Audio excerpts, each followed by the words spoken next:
Welcome everybody to the second episode of the Fantasy 4. Week 5 in the books. Another crazy week of NFL football. Mystic Mo, Muhammad Abdullah here with you. Stens, Big E, Zebo. Just wanted to recap what went down in week 5 from the show perspective. We had some starts of the week on last week's show. Some big hitters. I had Trevor Lawrence as my quarterback start of the week. He finished pretty high up there. I had Damian Harris as my running back start of the week. He did not end up panning out. He was about 6 inches away from bagging a second touchdown, and maybe that day goes a little bit different, but I'll take the L on that one. And then Kadarius Toney. For anyone that would listen, I told them that Kadarius Toney would finish as a top 10 wide receiver last week. I put it in my article. I put it on Reddit. I put it everywhere. The only place I didn't put Kadarius Toney was my starting lineup. And I lost because of it. I'm sorry, Tony Montana, for doubting you. Never going to happen again. Say hello to my little friend. He's never coming out of my lineup. Tony Montana. Big Stens over here. Had a great week on the sportsbook side of it. Went 12-9. Mystic Mo went 9-8, just barely above 500. My prop bets kind of stunk, but just against the spread, I did very well. Yeah, so that was solid. And Ethan, 5-10, not a good week. Woo! It's okay.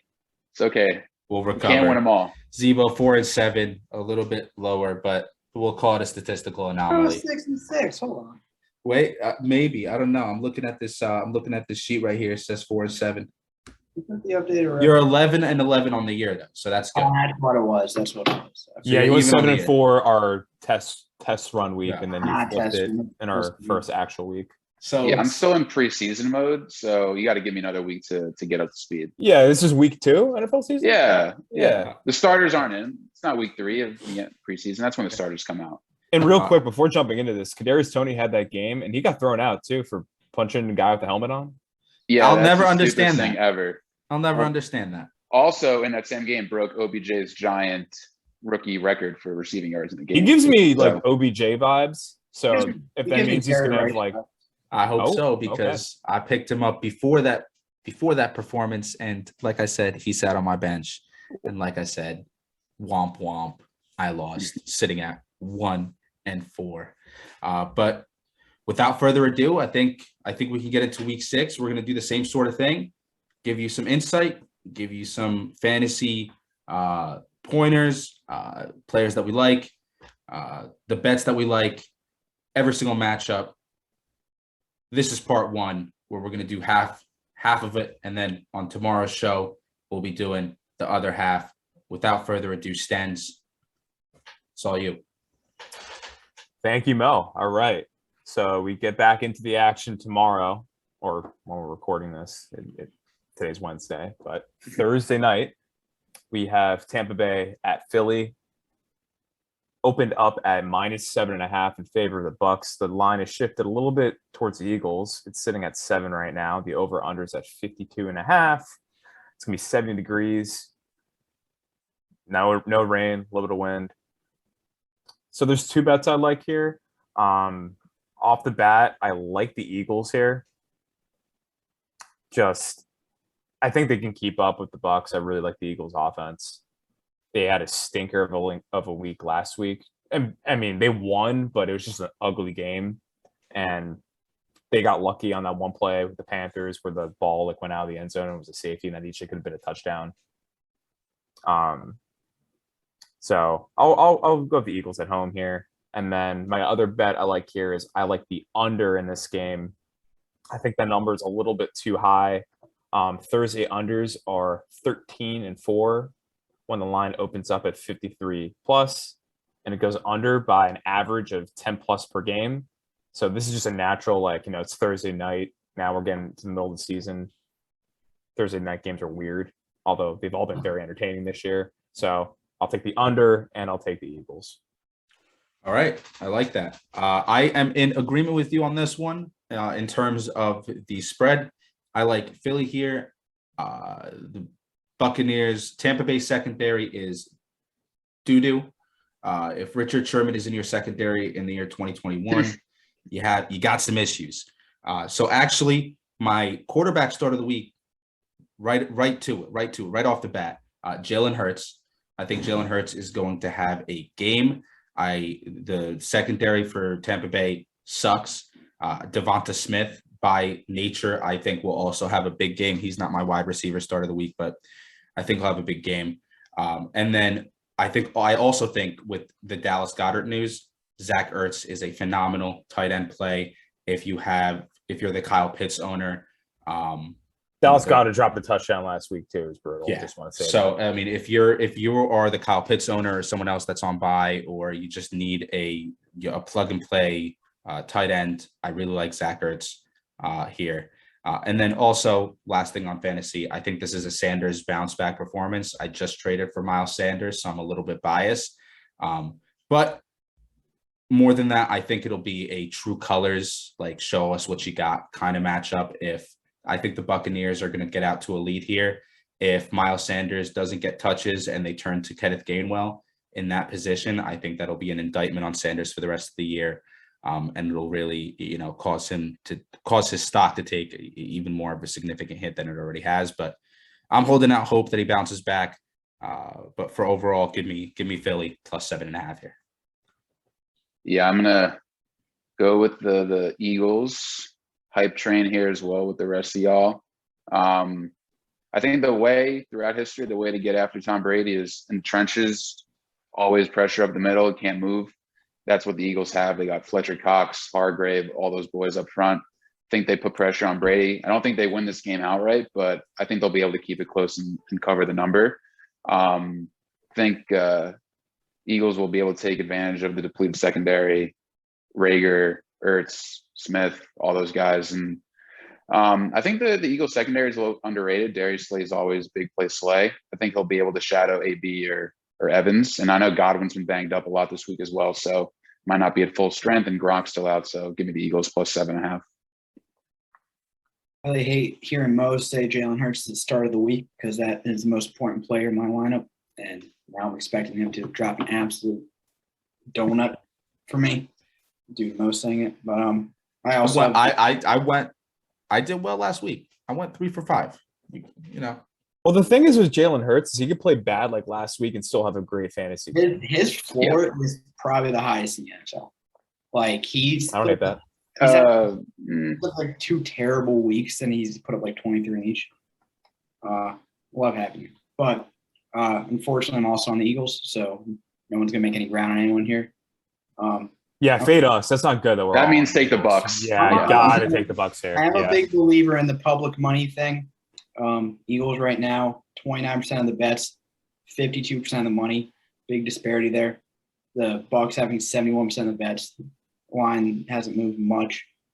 So just overall, I just think the Eagles are a smart play here. Even though all 4 of us are on it, so can't really trust that. Nope. Yeah, it seems like the right play, but I mean, considering all 4 of us are on it, for the listeners, take the Bucks here.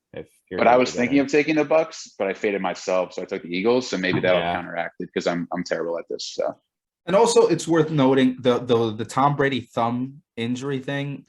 They're saying it's super minor.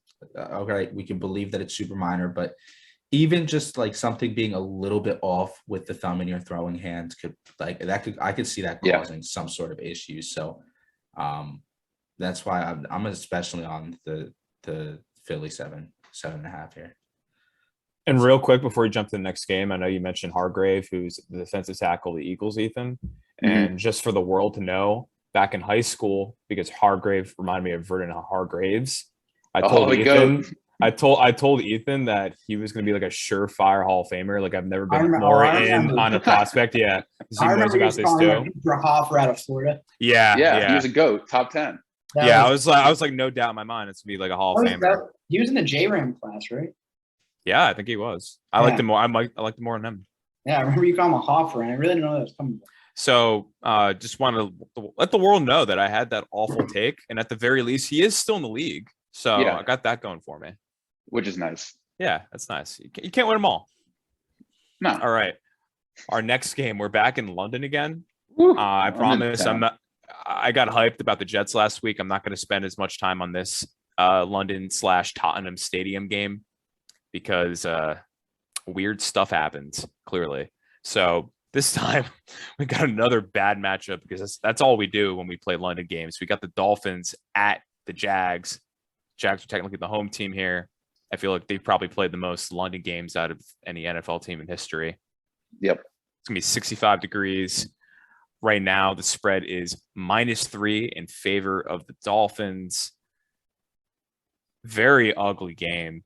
I mean, this is a game where, I woke up very early just because I'm a Jets fan to watch it, but I might sleep through the first half of this one, even though there is a lot of fantasy relevance here between J-Rob, who has been fantastic for me the past couple of weeks.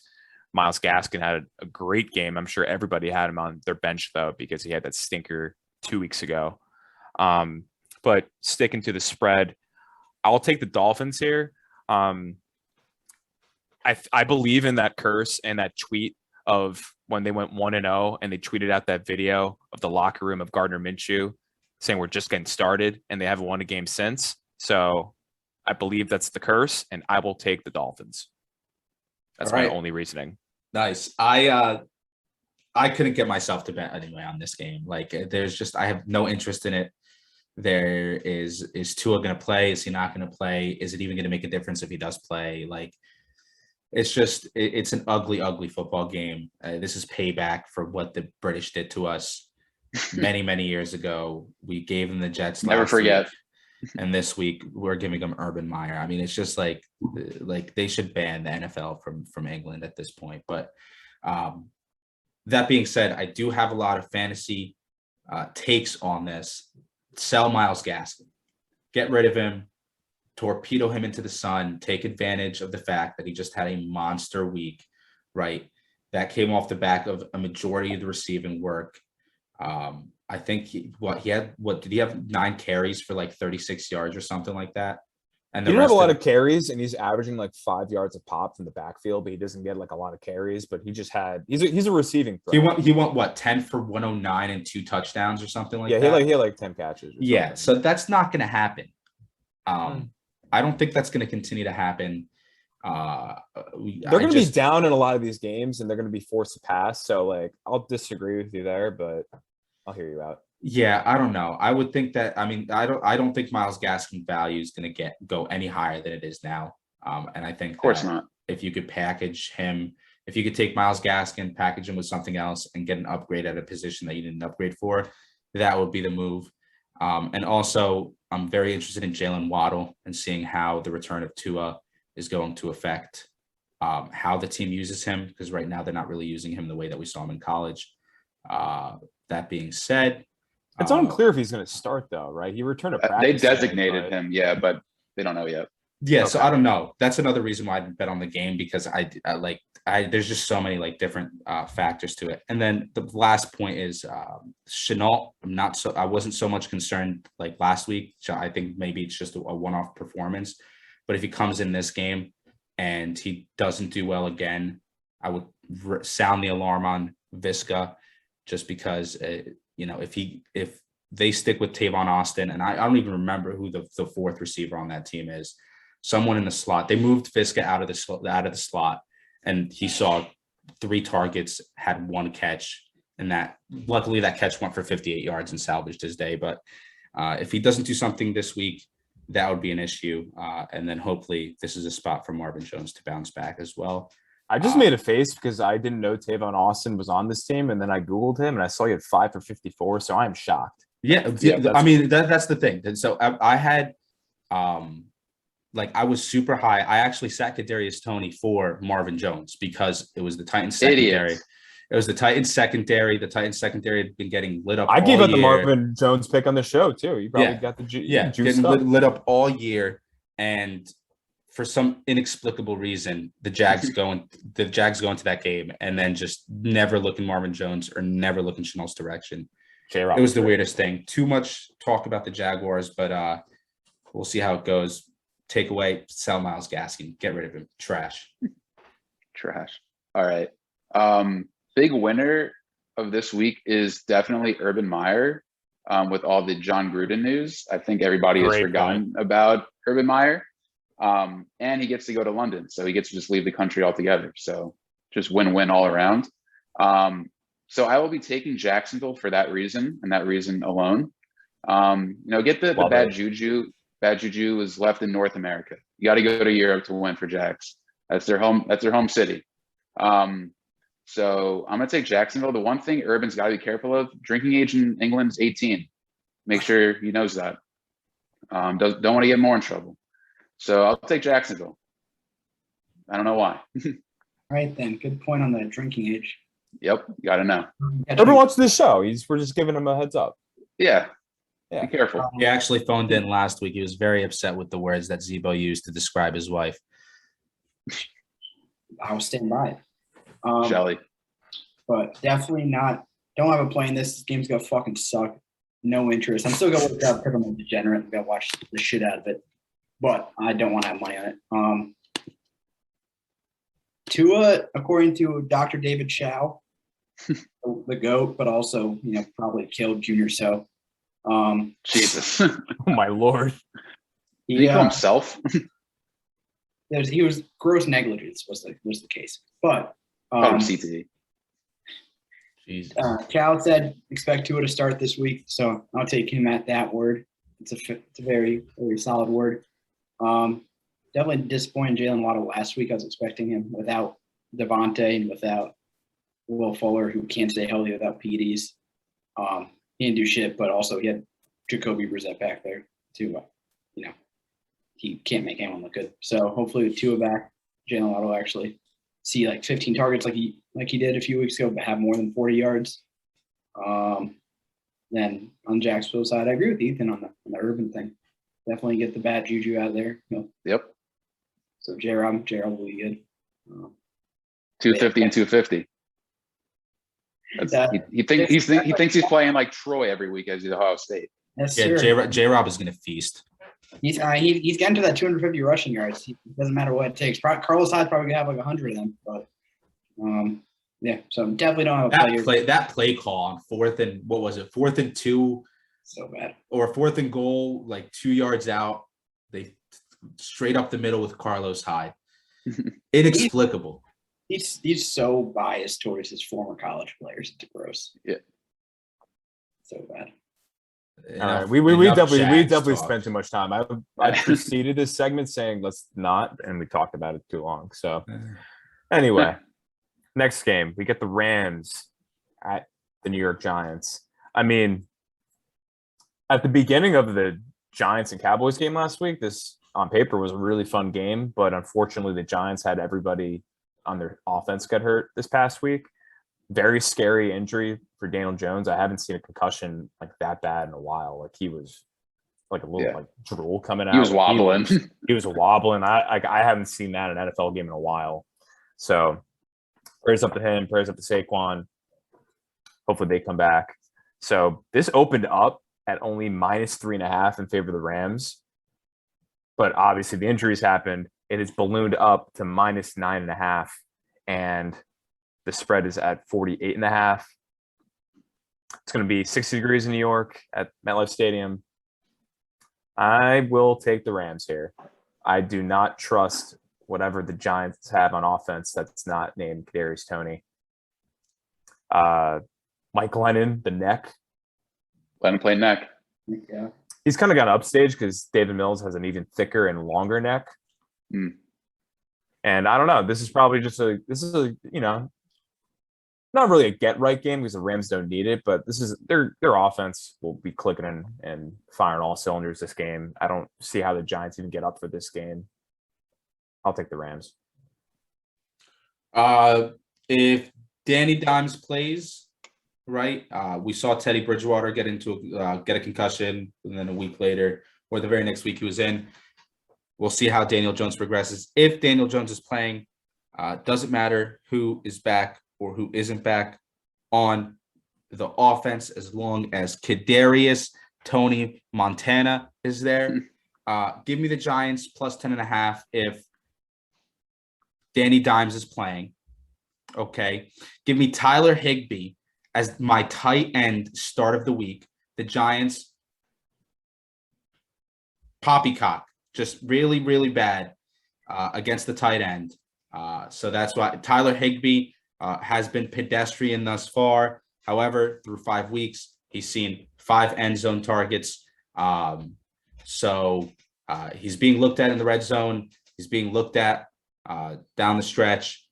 So I like him given the fact that the Rams should be able to move the ball and have those red zone opportunities. Overall, the Rams defense is not that great. I think Devontae Booker is going to have a good game. I think he'll be like middle of the pack. Running back, maybe like the running back 18 to like the 22nd. And I also think this is a who is Robert Woods game. We saw obviously last week he got peppered with targets right after McVay said, they wanted to get him more involved. It almost seemed a little forced today. 1 week removed, we'll see what the offense looks like, what the split looks like. And I think that'll be interesting. And that's something that I'm looking forward to. Like I mentioned last week, don't bet on the Giants. So I think they have a chance here. This kind of reminds me of last year when they went into Seattle with Colt McCoy and somehow pulled out that W. Of course, Daniel Jones, for some reason, was out there today in pads throwing the ball. As they were asking Joe Judge about Daniel Jones, he had no idea he was out there, which kind of scared me a little bit. And obviously, Barkley will be out a few weeks. They haven't said anything about Galladay. They said they're getting some MRIs. They said they dodged a bullet. It's not too serious, but I'm sure he'll miss a week or two. And then Tony was banged up a little bit at the end of the game, so I think he was limited today with an ankle injury. Basically, the whole 53-man roster is hurt, so everybody's limited at practice. We'll see what happens. I don't have too high expectations at this point. At this point for the Giants, I just hope that they can stay healthy, lose more games, and get a better draft pick because they're not catching the Cowboys or a wild card spot. So might as well just keep losing. We'll see. Maybe they keep it close and they'll get embarrassed by 40 points.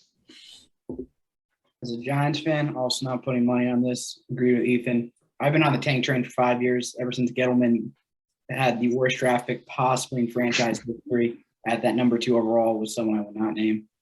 I've been on the tank train, and we've tanked, and yet he still has a job. He'll be gone after this year, and we'll look forward to that.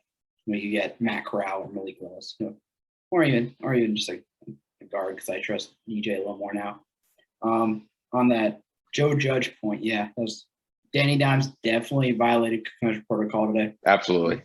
Or it was like Joe just got Danny arrived early and was throwing with the receivers, and he got to the facility. So what the fuck are you doing here? There's no way he should be practicing. I didn't even know that before you brought it up. That's why I was under the assumption that Glenn was going to start. So no, I mean, today Judge said he's on track, but again, I just think he's trying to cover his ass for blatant disregard, like Devontae Adams 2 or 3 weeks ago when he died on temporarily. Dude, I think that's what the situation is. So. And NBC did the fucking zoom in on his face as his eyeballs were going to the back of his head. That was crazy. Yeah, that's me. You're probably wondering how I got here. So I still don't have a play. I think that Mo needs to slow down his victory lap of KT because he looked good, and I was never a fan of the pick, not because of the player, because of the needs we had. He could be a stud, but we also had Colin Johnson out there and CJ Board. Once Shep, Slayton, Galladay are all back, obviously KT's good to man targets, but he's not going to be his ceiling is a wide receiver 2, low end wide receiver 2. Oh, that's his ceiling. Let me go on the record right here and right now. This is upcoming week 6.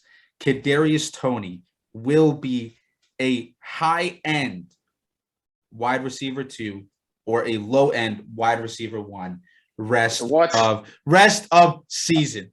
Take it to the bank. All right. Well, take it to the bank. What he did, I think he was in on 30% of snaps last week. 35% of snaps. Look it It up. was 50. It was 50, and he got a Oh, okay, 50. Yeah, that's what it was. got Sorry. a high target share. We get it. Yeah. So Everyone- 50. So he played everyone 50% is of snaps. Everyone, I probably could get a few targets in that offense, right? I would love to see it. I don't know. Also- I said, I'm calling my shot. I called it. KT. Okay. Also, what I would say is, did you see the route he ran on Diggs, where he just Oh, actually he- fucked him? Okay, cooked him. listen. He cooked Diggs him. is honestly overrated. He's a ball hawk DB. Like, he cannot cover for shit. He's But having a Ty Law year. That's Like exactly Ty what Law yeah. led the league in interceptions, Yeah. although Ty Law was not that good. he has crazy ball skills, but he's not a good cover. And he's player. still going to win Defensive Player of the Year because they're going to look at the interception stat. But Yeah. I'm with you. I'm with you. And he makes a huge impact on defense. I'll give him that. But like, he's Oh, yeah. He cooked Take him away on that matter. route. Well, I would say- Kadarius Toney's going to win a couple people their Okay. leagues this year. on the Rams side. It was nice to see Bobby Trees bounce back. I've always been a Bobby Trees fan. Bobby. Super consistent through the years in fantasy. Just Yeah. I was reliable. a big fan of Bobby Trees, and then an opportunity presented itself that was too good to pass up. And so it was nice to see him get involved. McVay kept his word. He said, like, the morning before that Bobby Trees approached him, wanted to get more involved. So the breakfast Love thing that. didn't matter as much, unless they got breakfast in secret. I don't know. But yeah, so I don't have a play on this, but just wanted to bring up that Tony point, slow mo down a bit. I'm also, as we were talking through this, I am also going to take the under in this game. So the under is currently at 48.5. And just historically, the totals have gone over in 0 of the Giants' last 5 games and 2 of their last 8 home games. Sick. And then on the Rams side, the totals have gone over in 1 of the Rams' last 5 games. So I'm going to go with the trends here, and I will take the under as the over is not hitting here. It will not. Yeah, I like that play. All right. We are on to game number 4 of this slate. Getting the ugly games out of the way in this first part. We got the Houston Texans at the Indianapolis Colts. This opened up at 11.5 in favor of the Colts. It's currently at -10 in favor of the Colts. The over-under is at 43. That's a low number. Yeah. So Spread, dude. just like the Monday night games this year have all actually been really good. Like ESPN has gone spoiled because I don't think they've had a bad game. Super entertaining game. Lamar Jackson, probably the best I've ever seen him. He was absolutely lights out, incredible during that game. That's a Bill Polian, fuck you. I'm not a wide receiver. I'm a fucking quarterback revenge game. Yep. So honestly, too many points here. I'm going to take the Texans. I took them last week and they covered against the Pats.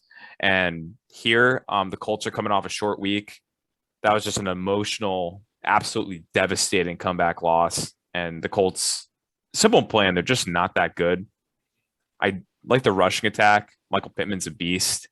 But as we saw in that game, they're going to blow games like that. Their secondary got banged up in the second half. Too. They lost a couple key players, and might be crazy, but Davis Mills played pretty good last week, and I think he could take advantage of their secondary being depleted. So, my play here, I will take the Texans in the points. You have one good week, and everyone forgets who you actually are. I think this the same sort of nonsense that eroded the minds of bettors on the Falcons-Jets games. Some people were taking the Jets to cover there just because they had come off a victory against the Titans, but they looked awful the games before. I think it's the same sort of thing with the Texans here. They're not a good football team. I think Carson Wentz, he looked healthier out there. I think he starts rushing a little bit more. He hasn't really been rushing, presumably because his ankles, both of them sprained at the same time somehow. But give me the Colts here. Give me the Colts -9.5. And I don't really have much else to say about this. I think Brandon Cooks is a good start this week. He hasn't really been doing much the last couple weeks, but I think he's a good start this week. And then Michael Pittman, I think is a very good start. I'm getting to it, Mo. Don't worry. Michael Pittman is a very solid wide receiver, taking up a lot of targets. Carson Wentz looks to him a lot. So him, Jonathan Taylor, obviously, also had a great game. And I don't see Nyheim Hines factoring in too much into this one. So I would, unless you absolutely need to because of a bye week or something, I just would not be playing Nyheim Hines like Zebe is this week. Wentz played really well. Obviously, he's going to get overshadowed by that Lamar Jackson game. He threw for 400 yards in that game, which was really good. Looked good, looked confident out there, even with his best O-lineman not out there with Quentin Nelson being hurt. Having said that, I'm going to take the Texans here. I don't have a real feel in this game. Both teams are pretty garbage. I'm wondering, because obviously they have to give the Eagles that first round draft pick. If they continue to lose and the division gets away from them, do they start to sit Carson Wentz to preserve that draft pick? I'm sure most people would not appreciate that because everybody shit on the Eagles for quote unquote tanking that final game last year. And I can only imagine what would happen if they just sat Wentz for like 8 weeks of the season. If that were to happen, they got out of it. But that's a different story for a different day. I'm going to take the Texans here. No real feel for the game. Carson Wentz did have a career high in passing yards. You mentioned that, E, so I looked it up. Yeah, 400 yards. Yeah, he just got overshined, obviously. Yeah, he played well. I mean, he didn't make any turnovers. No, he didn't make any mistakes except for the forced fumble. And they had a weird. They had the blocked field goal by Calais Campbell, and they had a weird kicker situation the whole night where they had like Roberto Sanchez, or I think that's his name. Rodrigo. Yeah, Rigo Berti. No. He got hurt. No, yeah. I thought you were saying he got hurt. Okay, yeah. No, he got hurt. Rodrigo blanket. Yeah, Okay. Rodrigo. Yeah, Rodrigo was hurt. Also shout out to my boy Owe from Penn State on that forced fumble on Wentz. But yeah, I'm gonna take the Texans here. I don't know why. Okay, I'm just gonna get this out of the way real quick. I'm taking the Colts. The Texans sting. Now, what I really want to get to is I offered Mo out of desperation, right? Michael Pittman, wide receiver 24 on the year, top 10 in targets. He might be top 5 in targets from week 2 on, while playing a game with, I think, Jacob.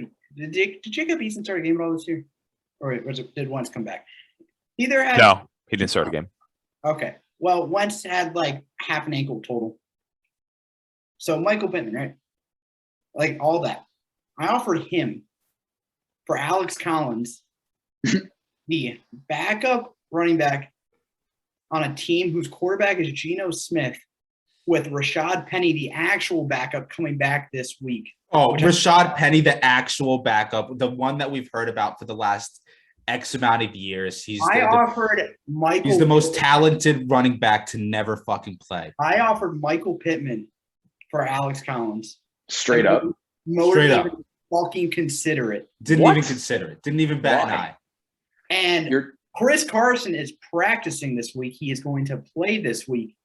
And he is holding He's going to play, but one bad hit to paper neck Carson, and he's in a retirement home. Okay. What, Ethan and Send, what do you say, like, top what is Michael Pittman the rest of the year at receiver? Top 24. I would say, yeah. Top 24.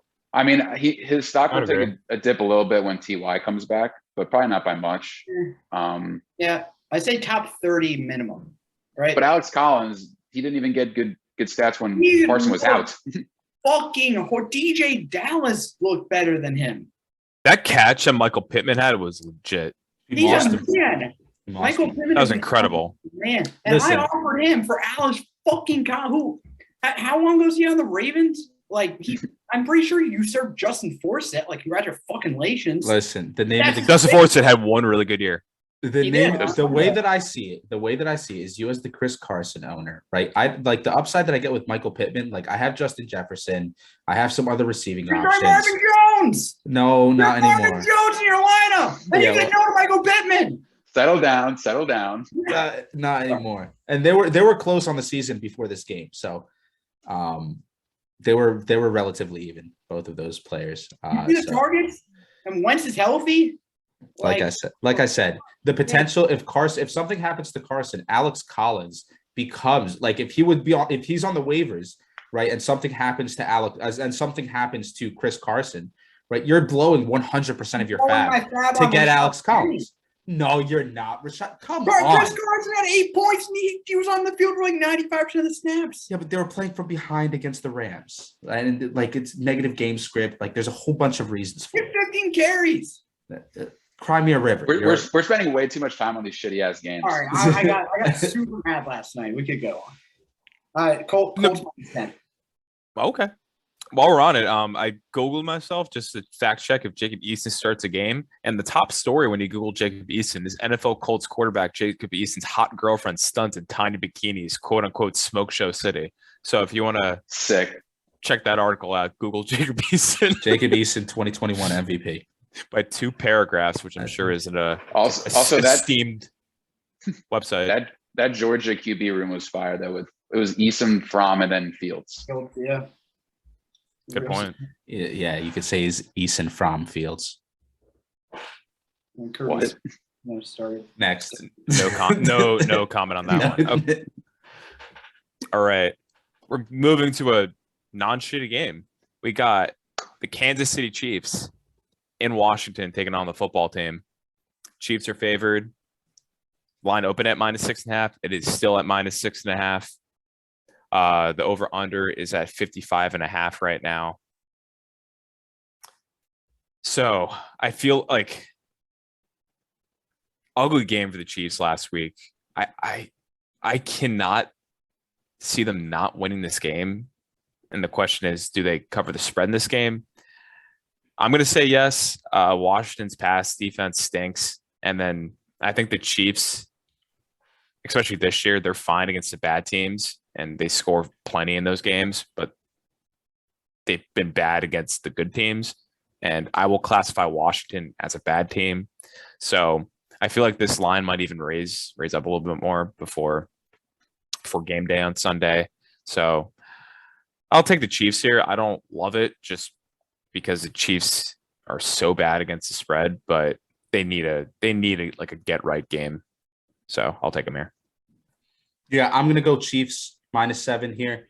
But I'm also gonna go the under. I think that part of the reason that the offense is struggling for the Kansas City Chiefs is their inability to run the ball or their lack of willingness to like establish a regular running game. They haven't really been doing that. Kind of hard to, try different things.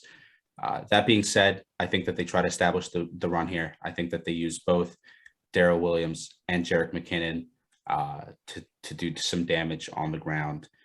So I don't think it's going to be like a high scoring like shootout. So that's why I like the under. And really the only thing the only other thing from this game is Taylor Heinecke. I think he's a fantastic start for this week if you're looking to stream a quarterback. I think he'll do great. Kansas City Chiefs secondary is not good. Their defense has been really, really leaky. They won a championship and just totally forgot how to play defense, any and all types of it. So with that said, Terry McLaurin is my wide receiver start of the week. I think he's going to eat this week. And I think Taylor Heinecke has a good game. I think really all of the pieces in Washington are gonna do solid. I think Antonio Gibson will do well. And I think J.D. McKissick, if you're really in a bind or you have a bye week issue or something like that, I think he'd be a good flex start because I do think that Washington will be playing from behind. I don't have a side on the spread. I'm just gonna go over. It's probably a sucker bet, but I'm a sucker. So these two defenses are garbage, and both offenses are pretty competent. So I'll take the over here. The Chiefs are giving up 7.1 yards per play, which is the worst in NFL history by like over a half a yard.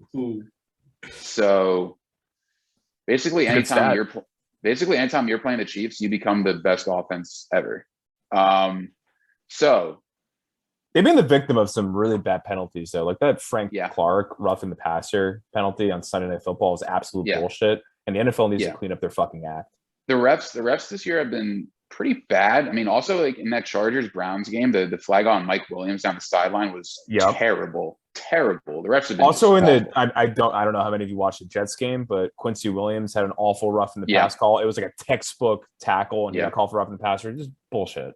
Yeah, I don't know. I guess they were focusing too much on the taunting penalties in the offseason to figure out what was going on. But and then Washington's defense, like most said, I don't know what happened to them. I don't know if last year was just fool's gold, but they're terrible this year as well. So I'll take the over. I think it could be a game. I feel like this game is like a Patrick Mahomes, like everybody's talking about Herbert and Allen and Lamar, and like, don't they realize that I'm the best quarterback in the league kind of game? So we'll see. He should respond and win this game pretty easily. So I'll just take the over, high scoring affair. I'm going to take the better quarterback in this matchup. Fade the other two. Fade the public here. Take Washington. I think the 80% of the bets are on the Chiefs. So I need no other reason to. The money's always on the Chiefs. Exactly. It's always on the Chiefs. I know. I'm a sucker. I'm going to keep taking them until they cover one of these spreads. Honestly. Yeah. Like honestly, like the Chiefs haven't looked like the Chiefs, but would anyone be surprised if they came out and just absolutely mollywopped the Washington football team? Like, it is well within the realm of possibilities here. Washington has a better quarterback than them. Well, I'm starting him this week in fantasy, so I hope so. I did catch that seed. I thought you were going to go with that lead into your pick. I thought you were going to go Chiefs. No one reacted. No, I got there. Yeah, it was sarcasm. Thanks, Steve. No problem. All right. Anything else in this game? No. Okay. All right. Next, we got the Minnesota Vikings at the Carolina Panthers. This one opened up actually by the Panthers favored by 3, which I wish I put my bet in when this line first came out because that's ridiculous. Right now, it's a pick 'em. I have the Vikings right now favored by 1. The over-under is at 46. Last week, I was on the Eagles. I gave reasoning mainly because I don't like Sam Darnold. I think he's a fraud, and as a Jets fan, I can't root for that dude. And I'm going to continue to root against Sam Darnold because, as you saw last week, he is who we thought he was, and that is a mediocre quarterback. So for some reason, I always have these Viking stats. Mike Zimmer is 38-19-1 against the spread versus non-divisional opponents on normal rest. And the Minnesota defense is second in pressure. This year, Darnold against pressure has a 59.6 quarterback rating under pressure, and he's throwing an NFL high 4 interceptions. Carolina's offensive line is very mediocre. They're not great at pass blocking. When Darnold gets pressure, as that stat just told you, he will throw picks. They will be ugly. I will be taking the Vikings -1. I take them up to like 3, honestly. I don't think the line's going to move that much, but I love the Vikings here. And then I'm also going to take the under. I think Carolina is going to play a little bit more conservatively. I know McCaffrey's like 50-50 to play this week. Whether he plays or not doesn't change my opinion too much. I just think they'll play more conservatively since Darnold's had 5 picks the past 2 weeks. So I will also take the under in this game. Give me the Panthers.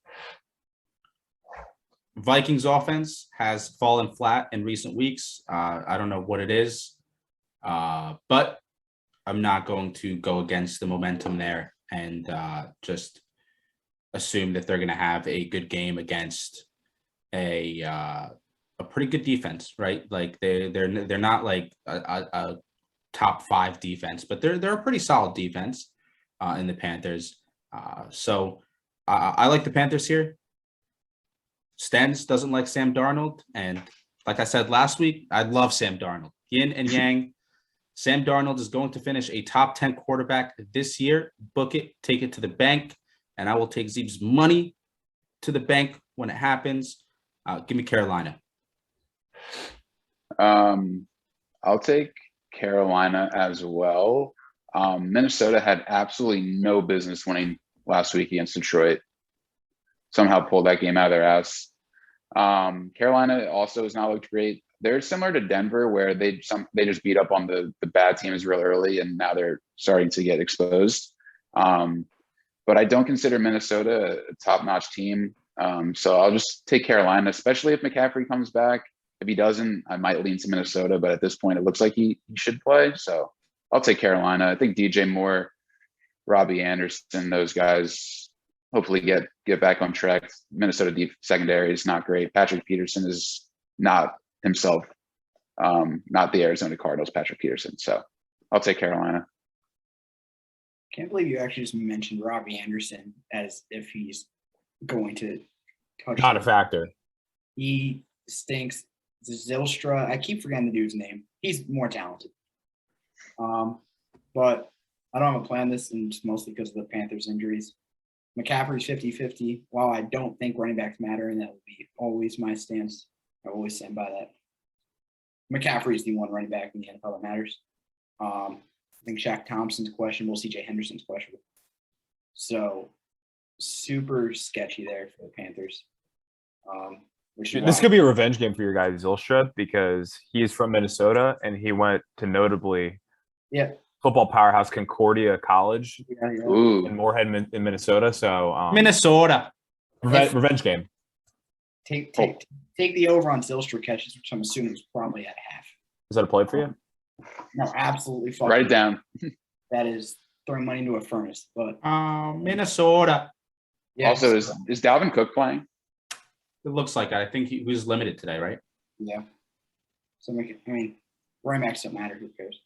But okay. I think the Darnold slander is too much from Stens, understandably so, because when he's balling out for another team after Adam Gase ruined the first few years of his career, I'd be salty. Hasn't been balling out the last 2 weeks. Oh, whoa, calm down here. Facts. If he finishes a top 10 quarterback, I will happily give Mo $500 because I would be very happy to see that. So no play here. Too much. I think is he 8? Is he 8 on the season right now? No, he really fell. I thought it was on. Alrighty, last game in part 1 of this podcast. We have what might be the best game of the week. The Chargers are in Baltimore. 2 4-1 teams, 2 MVP candidates, Justin Herbert, as well as Lamar Jackson, both coming off amazing games. We touched on Baltimore a little bit already in the Monday night game, but one of the games of the week, it's Browns and Chargers. That incredible game to watch. Herbert is special, to say the least. The line in this game is -3 in favor of the Ravens. The over-under is 51.5. This is a 1:00 game. This is a really tough game. Like, honestly, I don't even want to bet this game, and I just want to watch this game. But for the sake of this show, I will take the Chargers and the points.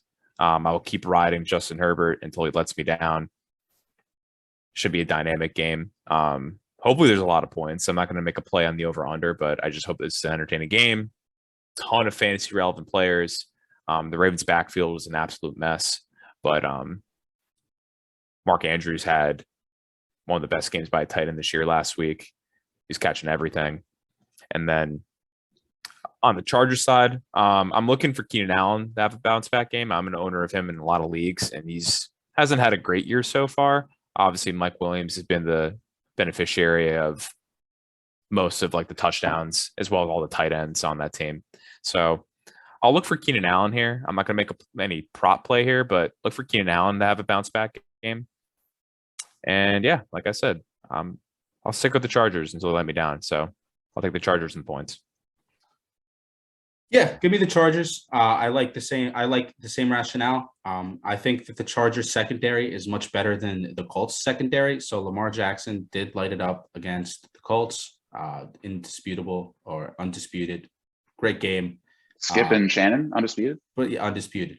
Probably one of the best games of his career. Skip. It's my turn. You told me it was my turn. That being said, settle down. That being said, I think that the Chargers secondary is much more legit than the Colts secondary. I think that they give Lamar Jackson problems through the air. I think Justin Herbert, I'm not sure what his odds are right now, but I'd sprinkle a little bit of money on him winning MVP because he's looking real solid. If the Chargers make a couple, like if they string together wins and they go far, I think he could make a viable challenge for MVP. And I think that Keenan Allen is a fantastic buy low candidate in your fantasy leagues.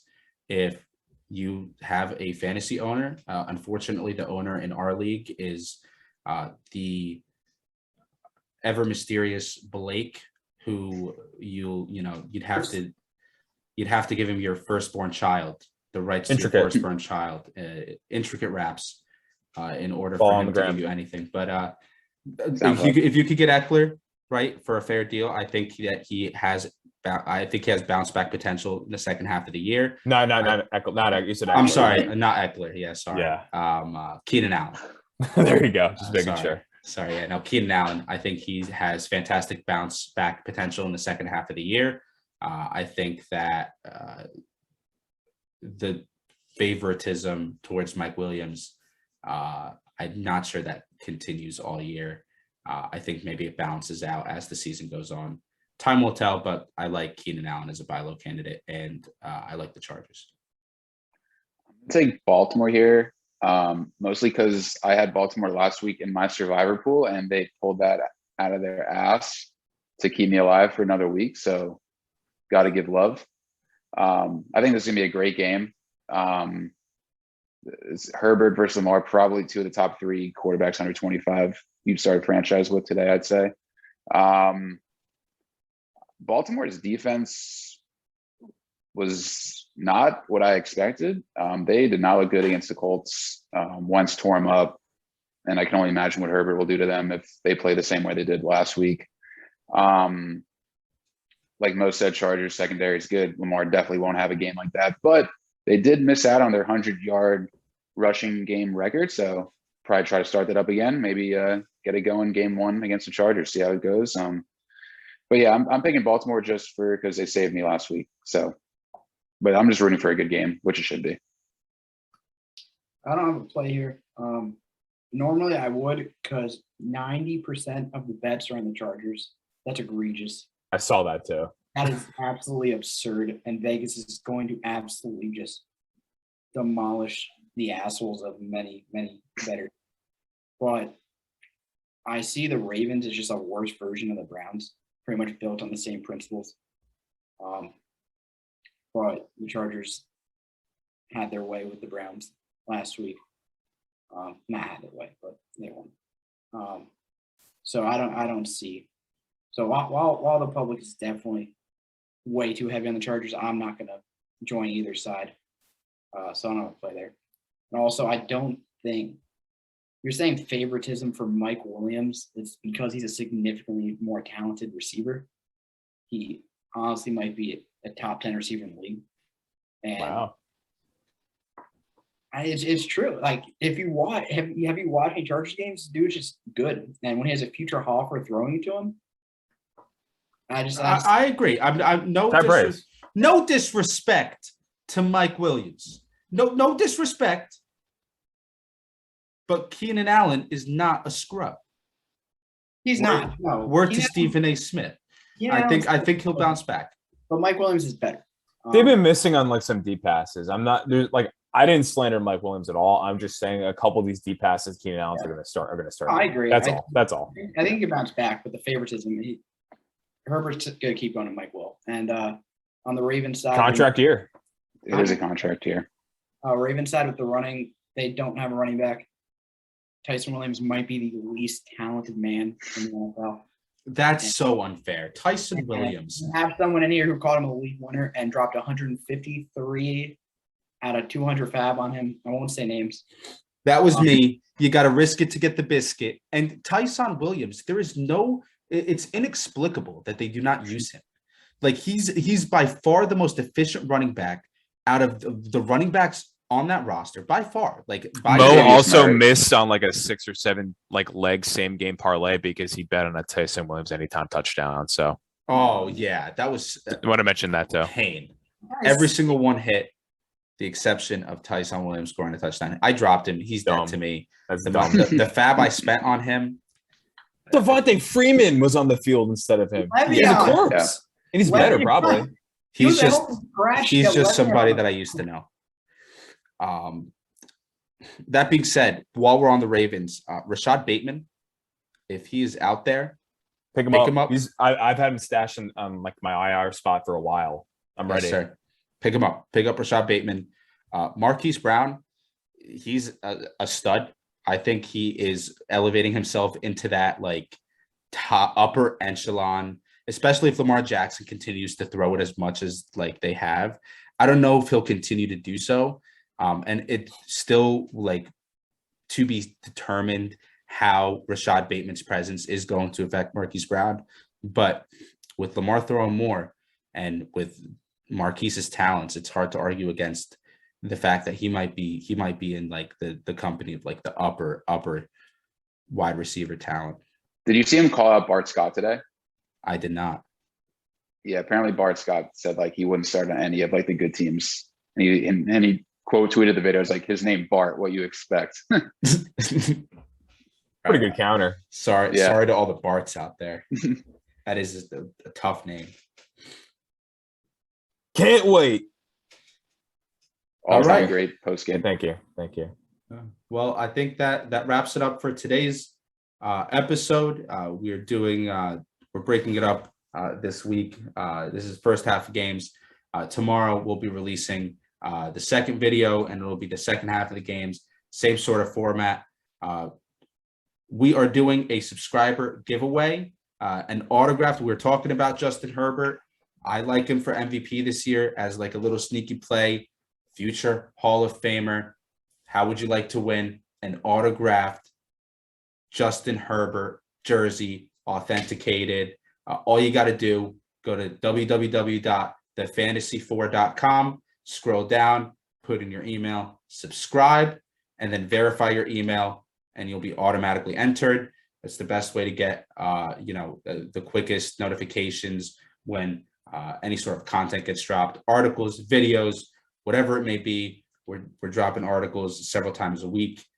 So lots of great content, and you could win a jersey if you are a Justin Herbert fan. Chargers For the fan. fans, I was lobbying Mo to do a Blake Bortles giveaway, but he kind of overruled me. So I'm sorry, fans. I know you're rooting for that, but Justin Herbert. You know what? I'm We'll sorry. do Justin Herbert or one of an equivalent value. So we'll if you're not a big Justin Herbert fan, Won't be Blake Bortles then, because that's a lot more value. yeah, A UCF Bortles jersey. yeah. That'd be Oh. So that's all you got to do. And then if you could just drop us a like, subscribe on YouTube, goes a long way. We're giving up our edge in our own fantasy league. I was just telling the guys how when we released the part of the waiver article, it kind of sucked because, there's some people in our league that would like never look at the people that we talk about. But because we kind of do this show, it kind of gives our trade secrets away. But still gonna get that W, fellas. This is my year. Sitting at 1-4.